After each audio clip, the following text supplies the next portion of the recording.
పూనం పాండే పరిచయం అక్కర్లేని పేరు.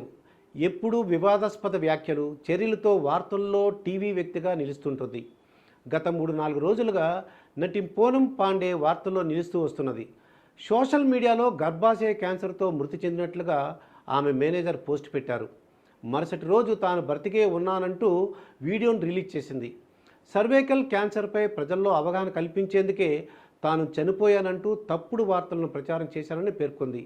అయితే పూనం పాండే పబ్లిసిటీ స్టంట్పై భిన్నాభిప్రాయాలు వ్యక్తమయ్యాయి. అవగాహన కల్పించేందుకే చనిపోయారంటూ ఫేక్ వార్తలను ప్రచారం చేయడాన్ని ఆరోగ్యకరమైన మార్గంగా పరిగణించలేమని పలువురు పేర్కొన్నారు. అయితే ఫిబ్రవరి 1న బడ్జెట్లో సర్వైకల్ క్యాన్సర్ వ్యాక్సినేషన్పై కేంద్ర మంత్రి కీలక ప్రకటన చేయడం గమనార్హం. గర్భాశయ క్యాన్సర్ మహిళల్లో వచ్చే ప్రధాన క్యాన్సర్లలో ఒకటి.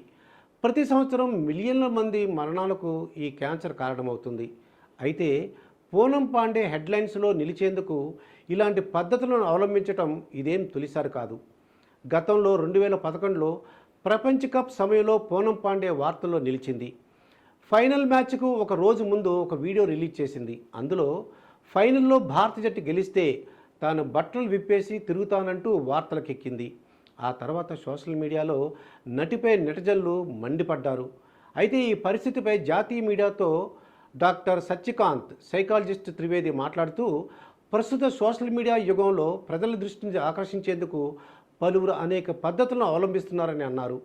సోషల్ మీడియాలో అసభ్యకర కంటెంట్ ప్రజెంట్ చేస్తూ ఎక్కువ మంది ఫాలోవర్లని పెంచుకునేందుకు ప్రయత్నాలు చేస్తున్నట్లుగా ఆయన పేర్కొన్నారు. పూనం పాండే మాత్రం చావు లాంటి సెన్సిటివ్ టాపిక్ని ఎంచుకుందని అన్నారు.